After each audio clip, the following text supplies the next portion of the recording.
It's time for a preseason way too early top 25, and there are two Big 12 teams that Andy and I have battling for top billing.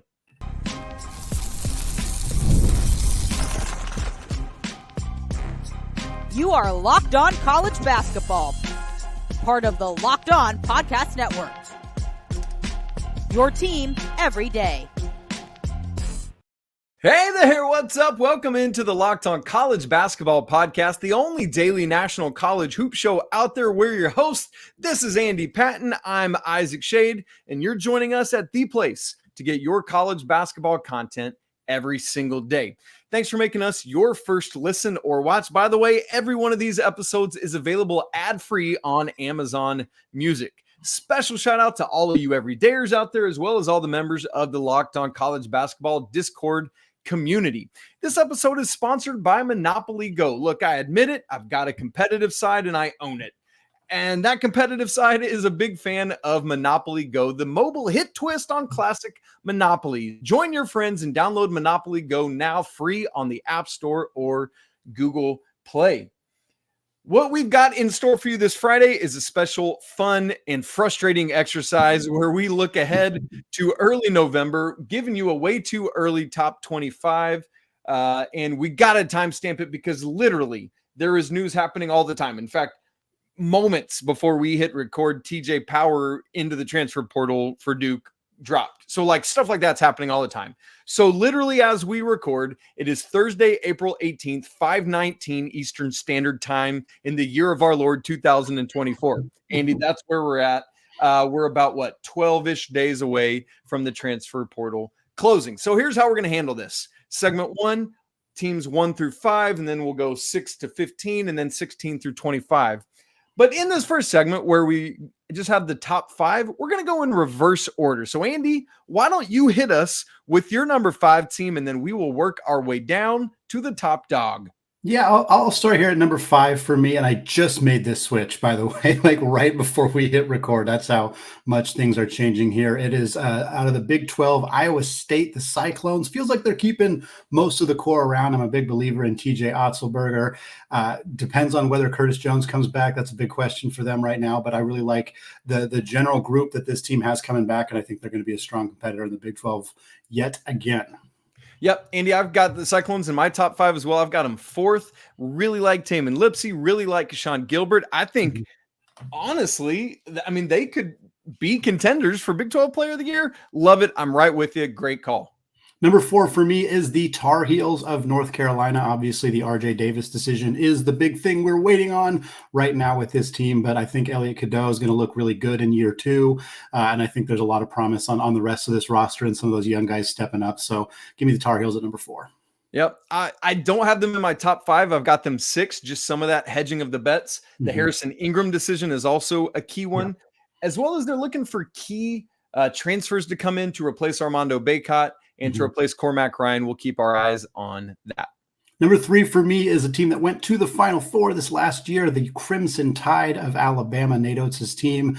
Obviously, again, same situation. What's going to happen with Grant Nelson? And most importantly, what's going to happen with Mark Sears? If Mark Sears comes back, I think this team is absolutely a top 5 team. If he doesn't, we'll see what happens. This is already a team that's been very active in the transfer portal. They add Houston Millett from Pepperdine. I really like that fit for them. But we've seen them lose Rylan Griffin. We know Aaron Estrada is out of eligibility. So there's still a lot of question marks with Alabama, with basically everybody at this point. But I think that the high-end outcome for Alabama could be a really, really good season. Andy, I've got Bama down at 8, but if Mark Sears decides to pull out of the draft and come back, easily jump into my top 5. I'll add, I also really like the Chris Youngblood addition from South Florida. I'm going to do 2 and 1 here because I think people are going to know what the top 2 teams are. I got Kansas at 2 and Houston at 1. So shockingly, Iowa State is number 5 and yet 3rd in the Big 12 in these way too early projections. For me, Kansas, We just saw the AJ Storr addition very recently. That alongside Riley Kugel, alongside Zeke Mayo from South Dakota State, that's a really good trio of players joining Bill Self's team. Yes, they lose Kevin McCullough. Yes, they lose Johnny Furphy. We're expecting Hunter Dickinson and KJ Adams to come back.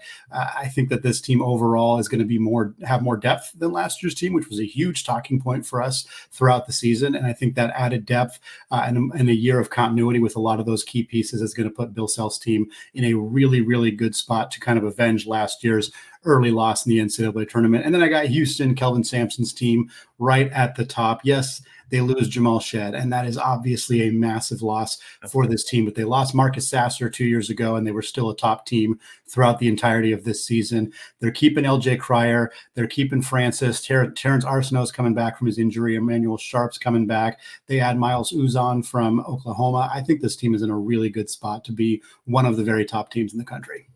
And Andy, what's funny is I had Houston number 1 as well, Kansas 2, and I literally earlier on Thursday flipped them after the AJ Storr news coming to Kansas.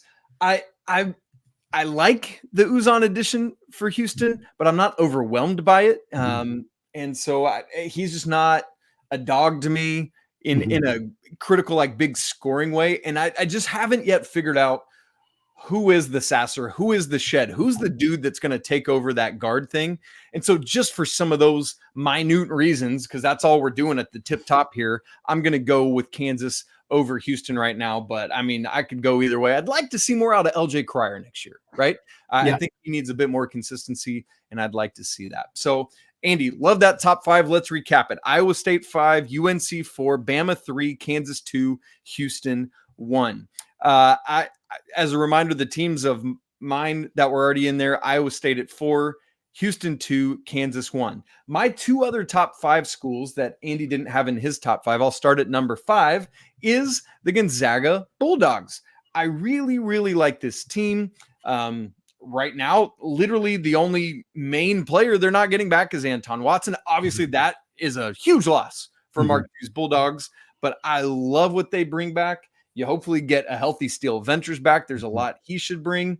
I mean, this team really had things figured out down the stretch, and I know the danger, Andy, you and I have talked about it a lot, of just assuming everyone's coming back from a team that just ended the season very well. They're going to be well, we got to be careful with that. However, I really like what I see from the Bulldogs. Yeah, I had him at 6, so right around where you had them there. Michael Ajayi coming in to replace Anton Watson. They're different players. Ajayi is a more offensive-focused player, more of a floor spacer. Watson was a better defensive player, but I think that works in their favor, and it's kind of like they're getting 2 players back because of Steele Venters coming back from that injury. And yeah, I think there is a danger in just assuming teams that have continuity are going to be really good the next year, especially when, I mean, Gonzaga was not great at points in the regular season, but there was a switch that flipped in the second half of the year when you saw Ryan Nembhard and Graham Ike and Nolan Hickman and Ben Gregg get more comfortable with their roles. If you assume that they're going to continue to have that comfort for the entirety of the upcoming season, and you kind of have to assume Ajayi, who's already kind of, he already committed, he's going to be working out with this team the entire summer. If he gets his role kind of hits the ground running with that, it's hard to imagine that this team doesn't just keep rolling into this upcoming season. And Andy, the other team I have in my top 5 that we haven't mentioned yet is at number 3. I've got UConn. Now look, UConn, just like last year, loses a bunch of dudes, right? Like, that's just a reality. This vote for me, in a lot of the same way we often do with Kansas and Bill Self, is a vote of confidence for Danny Hurley, right? Like, at some point, you just have to assume that this dude is going to get it figured out. However, even that said about the coach, at this point, we expect Alex Caravan back. Hassan Diarra, Samson Johnson kind of slides in to the main front court role. Solomon Ball. And we just, on Wednesday, Terrace Reed committed from Michigan will help get that platoon big back. And Andy, I know we don't know anything about this yet, but the second Kobe Brea from Dayton entered the transfer portal, who was literally 1 3-pointer shy of hitting 50%, over 50% last year. The second he jumped in, I said out loud to anyone who would listen, oh, there's UConn's Cam Spencer replacement, right? And so I'm all in on UConn. I have UConn eighth, but I think a lot of what you said makes sense. I think you expect that Danny Hurley is going to get the guys. He's going to put the pieces around who they have coming back.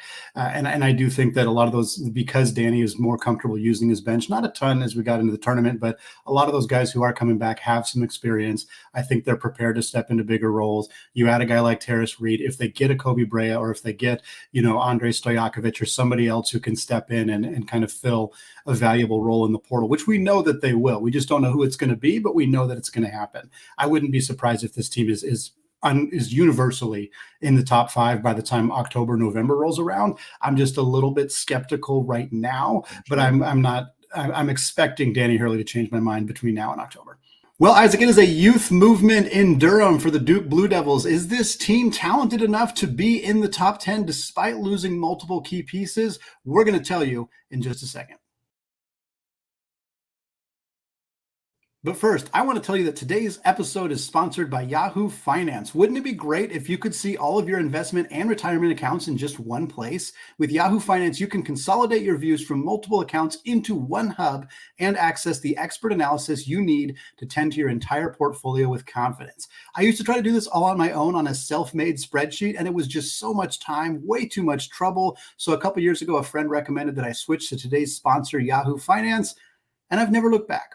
For more than 25 years, Yahoo Finance has been the brand behind every great investor. Whether you're a seasoned investor or looking for that extra guidance, Yahoo Finance gives you all the tools and data that you need in one place. Securely link your brokerage accounts for a unified view of your wealth, including 401k and other investments. A comprehensive perspective is what sets apart great investors, and it's how Yahoo Finance ensures you have the insight to look at your wealth in its entirety. For comprehensive financial news and analysis, visit the brand behind every great investor, yahoofinance.com. The number one financial destination, yahoofinance.com. Once again, that is yahoofinance.com.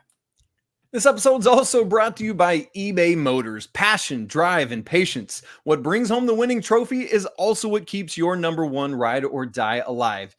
eBay Motors has everything you need to maintain your vehicle and level it up to peak performance. From superchargers to roof racks, from LED headlights to exhaust kits and more. Whether you're into speed or power or style, eBay Motors has got you covered. Over 122 million parts they have for your number one ride or die. With that, you'll always find exactly what you're looking for. And with eBay Guaranteed Fit, your part is guaranteed to fit your ride every time or your money back. Because with eBay Motors, you're burning rubber, not cash.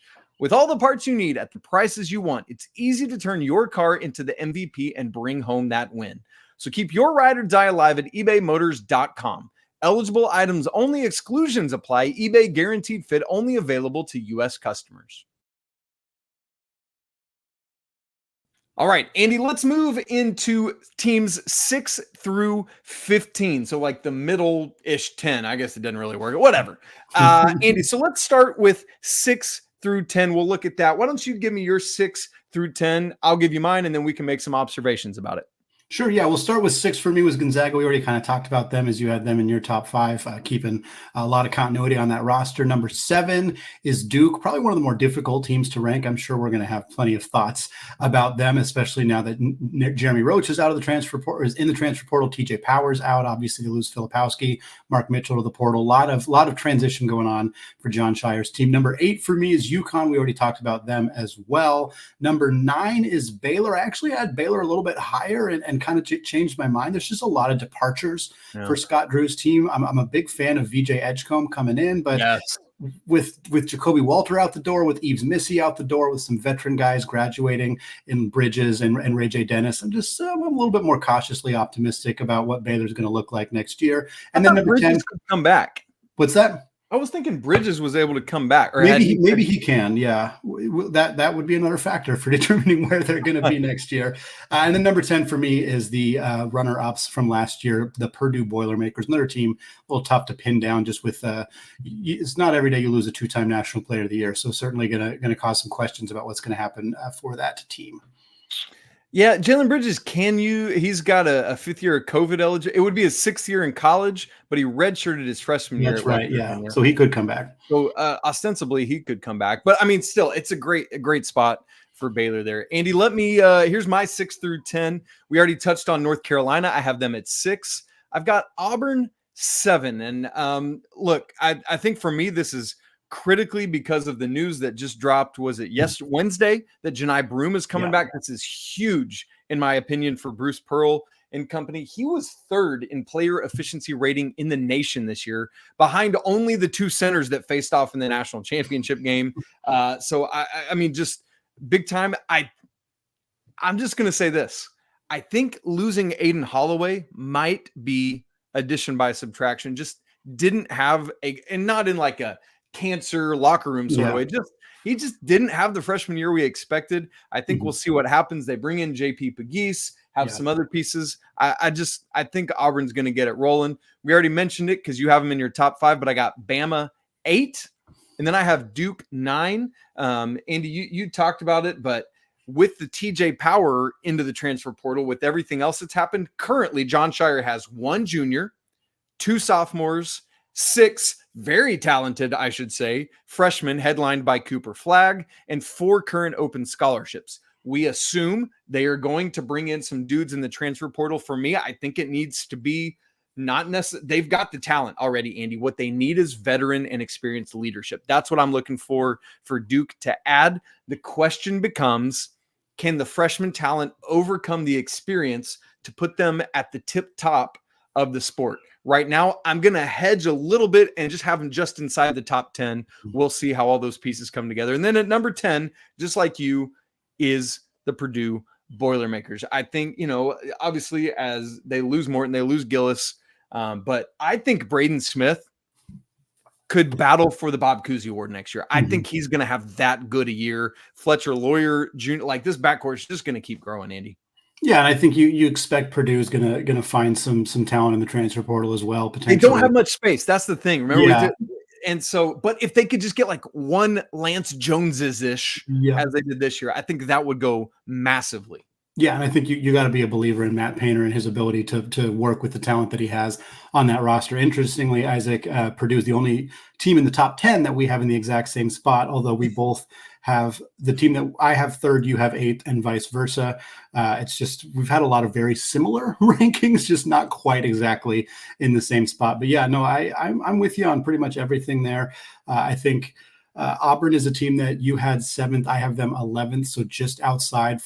I'm not super concerned about the Holloway loss or the KD Johnson loss. I think you might be right that it could be hey, we're going to get people in who might fit the system even better than those guys. So and then like Pegues is a good example of somebody who might come in and be able to replicate that production with more efficiency. So that wouldn't really surprise me. So I think Auburn's right on that top 10 for me, but totally understand the argument to have them there. But I think the most interesting team in this group that we both have in this 6 to 10 range is Duke. Just in terms of what Jon Scheyer now has to navigate the transfer portal in ways that he hasn't really had to do up to this point. And I think you have confidence in his ability as a recruiter, certainly with the recruiting classes that they have coming in, but can he navigate the portal? Can he find the right veteran pieces to bring in? And then of course there's the NIL aspect and various other things. Like, are they able to bring in, like Duke is a huge brand, but is that enough for them to get the talent that they need? Because there's a ton of talent going out the door with Roach and Filipowski and Mitchell and Power and everybody else. Like there's a lot of replacements that need to be done. And I think everybody's looking at this Duke team and knowing that Cooper Flagg's going to have this massive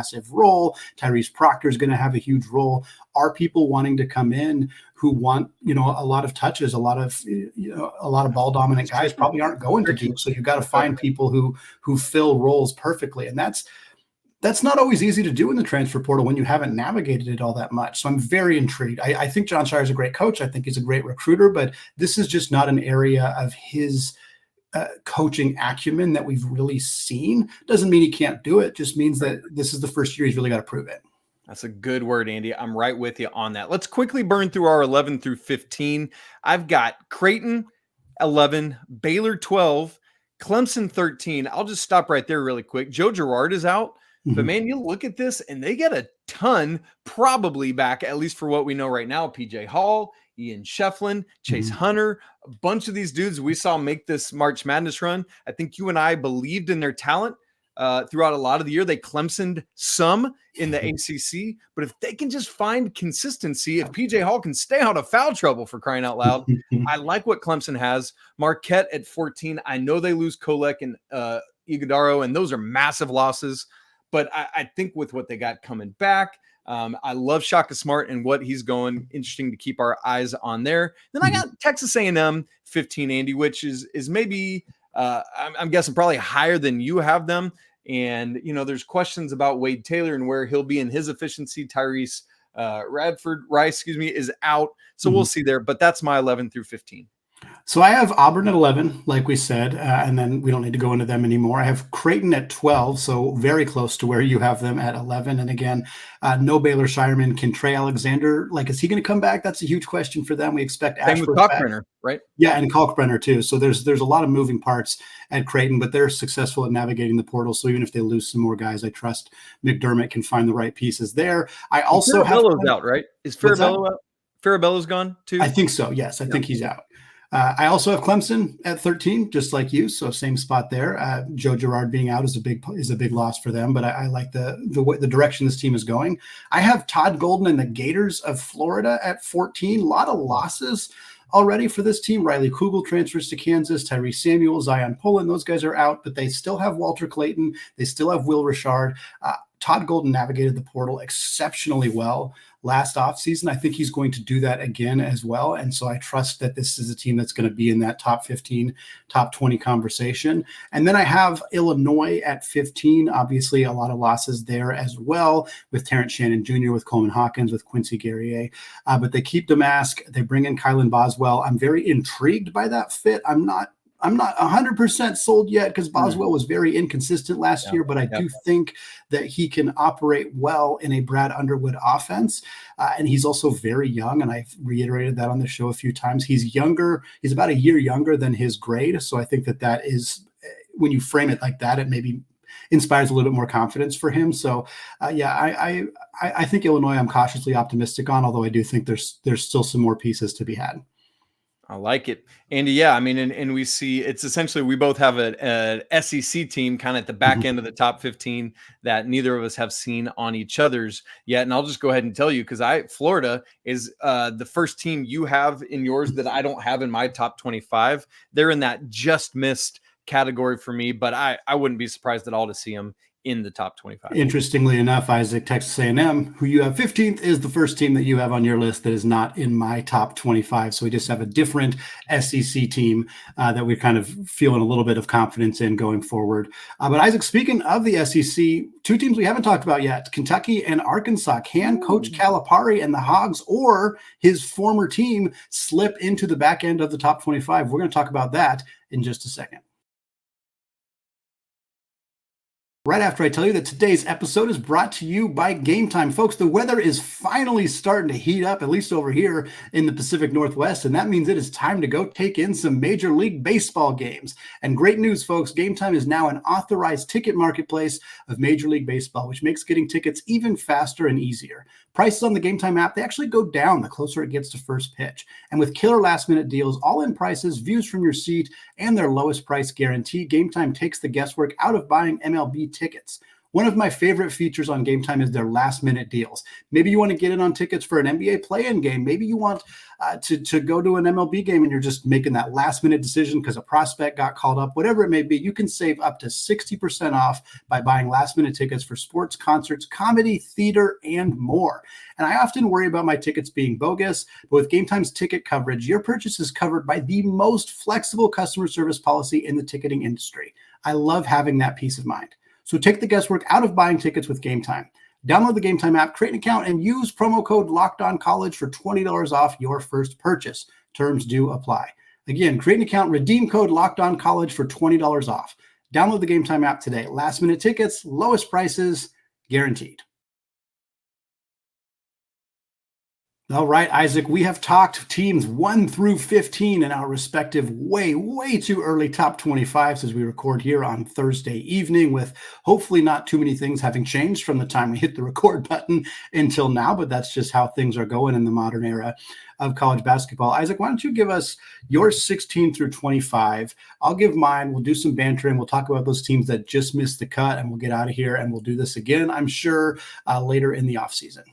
Yes, Andy. So I have Ohio State Number 16, a little interesting there. 17, I've got Tennessee. Obviously, they lose some big pieces. Dalton Connect, Jodas Adu's in the transfer portal and some others, but they do get back Zakai Ziegler and some others. Curious to see they're in the mix for Cade Tyson, one of the best shooters in the portal right now. Illinois, I have at 18. You already talked about them earlier. St. Mary's, I have at 19. I know Aiden Mahaney just jumped into the transfer portal, but the possibility of Mitchell Saxon being back and Marshall Onis being back, and just got a big commitment on Thursday, I think it was, if my memory serves me correct, out of the transfer portal. And then at 20 is Michigan State. And similar to kind of what we said earlier about Bill Self and Danny Hurley, this is a Tom Izzo vote from me. Yeah, I like that group of teams there. I don't have Ohio State or Michigan State in my top 25, although I do have them both as my kind of just missed category. Interestingly, I also have Tennessee exactly at 17th, so nice to see that continuity there. Illinois, I obviously already had ranked as well, and then St. Mary's, I'm a little less optimistic about their future after they also lost Joshua Jefferson, but you are right. Marcelonis, as Saxon has indicated, he's coming back, so that is a big addition, or a big keep for Randy Bennett's team. For me, 16 through 20, I got Marquette at 16. I know you already talked about them. I like the Cam Jones coming back, could have an All-American caliber season. Tennessee at 17, already mentioned them. I got Miami at 18. I'm cautiously optimistic about Coach L's team. Obviously, they burned us, Andy. They burned us this year. They did. They burned us hard. They burned everybody. It was a rough year for the Canes, but they dealt with some injury stuff. I think they had an opportunity for a handful of key players to return. They lose Bensley Joseph, but I think if the other key pieces come back, this team could kind of get back into that mix. I got Arizona at 19. Feels like pretty low for Arizona based on how good they were last year, but Pella Larson's in the NBA draft process. Umar Ballo and Kylan Boswell have already transferred. Keyshawn Johnson is gone. Caleb Love is in the he's declared for the draft, but he kept his eligibility. That's correct. I don't know what's going to happen there. That's the big question mark for them. But without any big time additions yet, I'm just kind of hesitant on Tommy Lloyd's team. And then I got Providence at 20. Speaking of Bensley Joseph, he goes to the Friars. Bryce Hopkins is going to be healthy next year. Obviously, losing Devin Carter is a tough one, but I really like Kim English, and I think he's going to make the right additions to get this team into that conversation. Andy, I like it. Here's my 21 through 25 is I've got Syracuse 21. And here's why. They've added Eddie Lampkin out of the portal. I really like that. And if you remember their roster this year, basically it's all sophomores. And I know, Judah Mintz is they're not going to have him back. But outside of that, man, there's a lot of young talent. I know they've lost some to the portal as well. But just there's some things I saw from them this year that were encouraging signs to me. I have Miami right behind them, so a little less bullish on that. Curious to see. I know the other thing is they got to replace Norchad Omier. That's the big one for me. And just he's such a unique player. We'll see what happens there. And Andy, interestingly enough, you mentioned it getting into this segment. I do have Arkansas and Kentucky sliding in. I have them at 23 and 24 as kind of flyers. In the back end of a fantasy football draft, you just take a couple potentially high ceiling guys. I'm just betting on Coach Cal to do what Coach Cal does, get a bunch in, and it be enough to be a strong contender. They've got the money. We'll see what happens. And then Kentucky, just a little bit before we recorded, Reed Shepherd declared draft kind of as we expected, but it's the same kind of thing. It's Kentucky. I feel like Mark Pope's going to be able to get enough guys in and do that. And then 25 is Indiana. It's kind of similar to Ohio State. I had them back up at 16, and just thinking about with them getting Michi Johnson in from South Carolina and Aaron Bradshaw from Kentucky, funnily enough, with bringing back Bruce Thornton and some others. I kind of feel the same about Indiana, but a little bit lower. They get in, you just talked about Arizona. They get in Umar Ballo. They get in Miles Rice and have some other pieces. I'm a little concerned. And Leaf and I talked about this on Wednesday's show. I'm a little concerned about their shooting, but outside of that, I do think they are a very talented team. Indiana is the only team out of those teams that you just talked about that I actually have in my top 25. I have them 22nd for a lot of the same reasons that you just identified. I have not ranked Kentucky or Arkansas yet. It's hard to rank a team that doesn't really have a roster. But I do understand the belief in the amount of money that those programs have. And obviously, Calipari is recruiting acumen, and I think Mark Pope's going to do a good job, but I'm not quite there with them yet. I do have Texas at 21. Lots of losses for that team, but I like the addition of Tremont Mark. They're getting Caden Shedrick back. They got a couple other transfers coming in. Like I said, Indiana at 22. And then I got some dart throws at the end of mine as well. My dart throws are not traditional blue blood programs necessarily. I got Rutgers at 23. They have an incredible recruiting class coming in with Ace Bailey and Dylan Harper. It's just really hard to ignore how good those two kids could potentially be at this level. It surprised me with those guys coming in. It surprised me that Cliff Omori left. Me too. Why? Yeah, if he'd stayed, I think if he'd stayed, this team's probably more universally considered a top 25 team at this point. But his departure it hurts them quite a bit. I got Cincinnati at 24. Wes Miller's team basically set to return everybody. Aziz Bendigo is the big question mark if he uses his final year of eligibility. But this was a good team last year, and that continuity I think will help them. And then I was going to have Boise State at 25. We found out that they have a player entering the portal that kind of hurts Leon Rice's team, so I moved them off. I actually added Chris Beard and Ole Miss at 25. They added Dre Davis from Seton Hall, Malik Dia from Belmont. A couple really nice portal additions. Chris Beard's a very good coach, and I think that there's a chance that this team kind of hovers in that top 25 range this season. Yep, Andy, I love those. A couple that I had just off the radar were Arizona. You mentioned them. All those losses you talked about, I had them in contention, and I couldn't pull the trigger on it. Wisconsin, I had them in my top 25, but after AJ Storr was already out, and then we learned earlier on Thursday that Chucky Hepburn is out, I can't get there with Wisconsin right now. Same thing with Boise State, and then I also have Seton Hall in Florida just outside of mine as well. The only other teams I'll mention quickly are a couple in the Big East, Xavier and St. John's.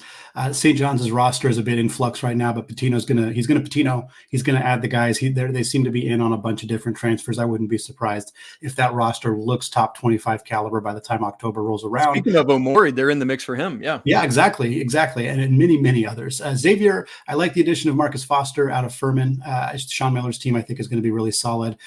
They already have some guys in the portal, which is why I'm a little bit more hesitant. I'm not quite sure how that roster is going to shake out, but Xavier was really good 2 years ago, was not so good last year, dealt with a lot of injuries. I wouldn't be surprised if Sean Miller has that team back in that conversation this year. Andy, lots of fun stuff, folks. We'd love to hear what teams you think are in the mix that maybe we haven't talked about. Where were we right? Where were we horribly wrong in our assessments of these teams? We'd love to hear it from you. We hope you all have a great weekend. If there's any wild or breaking news, like, I don't know, Jon Calipari switching jobs or something, we might hop in this weekend. But other than that, we'll be back with you on Monday. If you're not subscribed to the show on audio and video, go ahead and do that right now. If you're not part of the Locked On College Basketball Discord community, to come and talk about all of this and more all offseason long, we'd love to have you. It's free, and the link for that is in the show notes. Andy, as always, we want to say apologies to the Lawyer family. Let's go Wildcats, and until Monday, peace.